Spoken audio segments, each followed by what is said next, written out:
नमस्कार, मैं अनीता चौधरी और न्यूज़ अड्डा इंडिया पे आप सभी का स्वागत है। जय भारत, जय हिंद।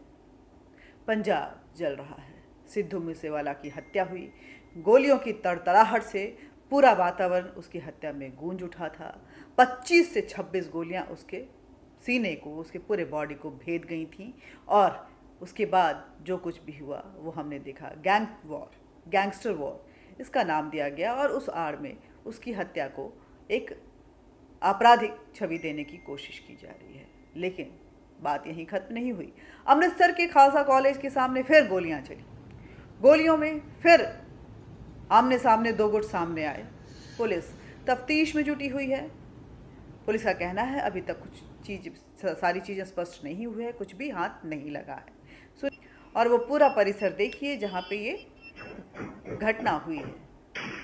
सिद्धू मूसेवाला, ये खालसा कॉलेज के सामने की घटना जिसमें 2 युवकों को गोली मार दी गई है।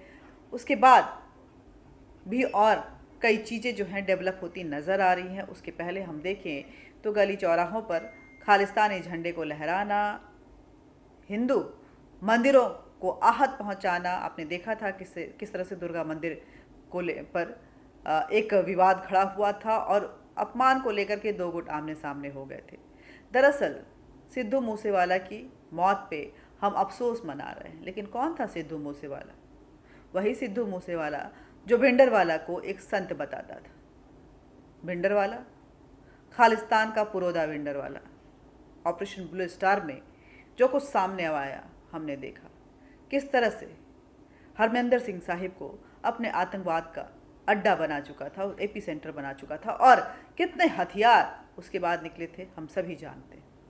भिंडरवाला जो पंजाब को जलाना चाहता था, एक नया खालिस्तान बनाना चाहता था और उसके लिए युवाओं को लगातार बरगला रहा था। सिद्धू मूसेवाला उसका समर्थक था, उसको संत बताता था, उसको अपना गुरु बताता था। कई बार ऐसा हुआ कि सिद्धू मूसेवाला कश्मीर मुद्दे पे कुछ इस तरह के बयान दे जाता था जो भारत के लिए बेहद आपत्तिजनक था।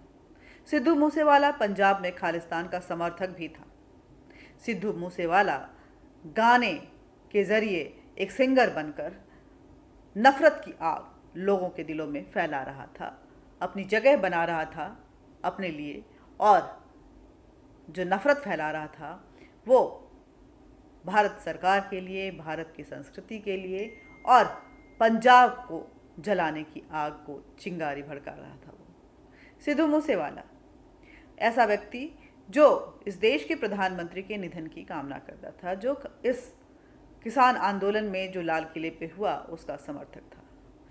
इसका मतलब ये नहीं है कि हम उस मौत को जस्टिफाई कर रहे हैं या उसके मौत को हम सही ठहरा रहे हैं।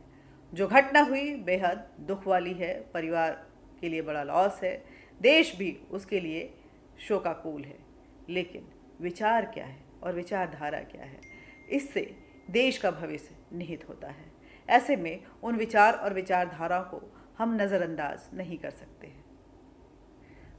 खालसा कॉलेज के सामने में जो घटना हुई और इसके बाद भी ऐसा लग रहा है कि पंजाब में तनाव बढ़ता जा रहा है। ये साफ संकेत दे रहा है कि आने वाले समय में पंजाब में सब कुछ ठीक नहीं है। प्रशासन, कानून अरविंद केजरीवाल के हाथों में है।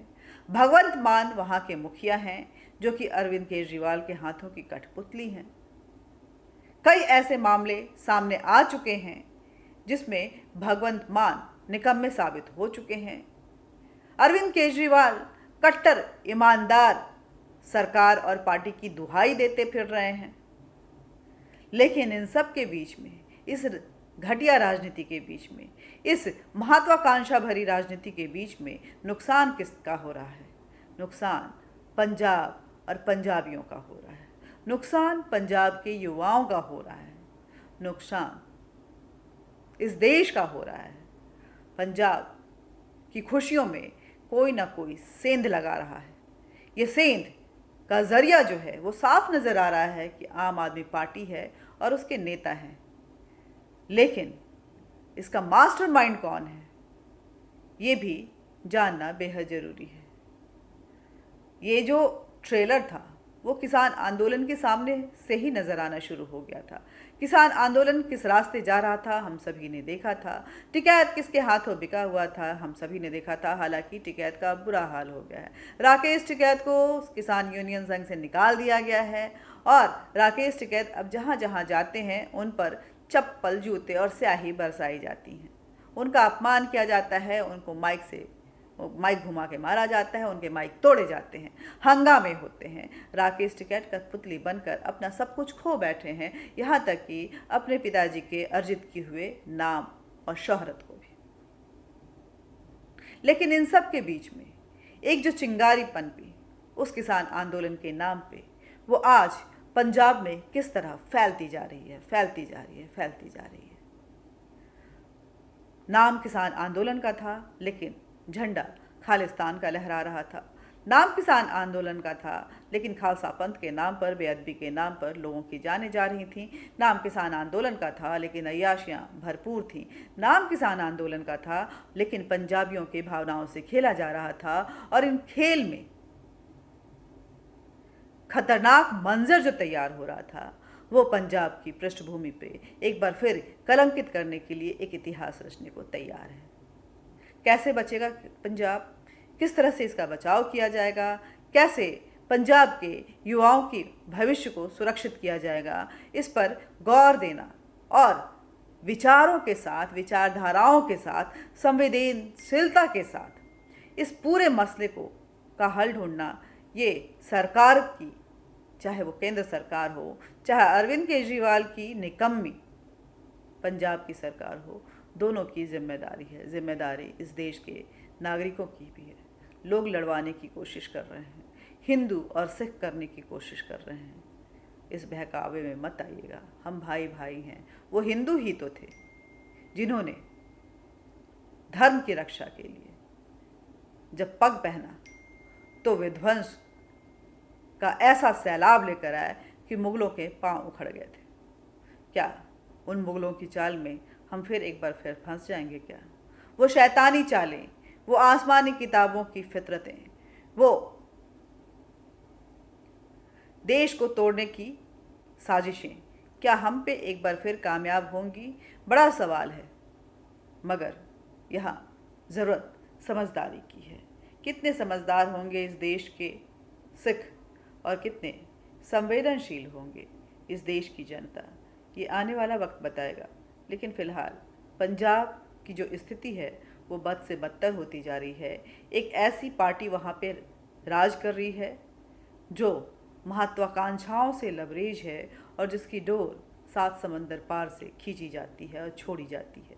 इस ढील देने में और खिंचाव में भारत में तनाव पैदा हो रहा है। इस तनाव को कैसे कंट्रोल किया जाएगा, कैसे इस पर काबू पाया जाएगा, ये भी अपने आप में कई सवाल खड़े कर रहा है कि क्या इस देश के केंद्रीय सरकार पंजाब की स्थिति को समझ रही है और इस बॉर्डर स्टेट पे अपनी नज़र तो बनाई हुई है, लेकिन क्या त्वरित एक्शन और कार्रवाई यहाँ पे होगी? सवाल है।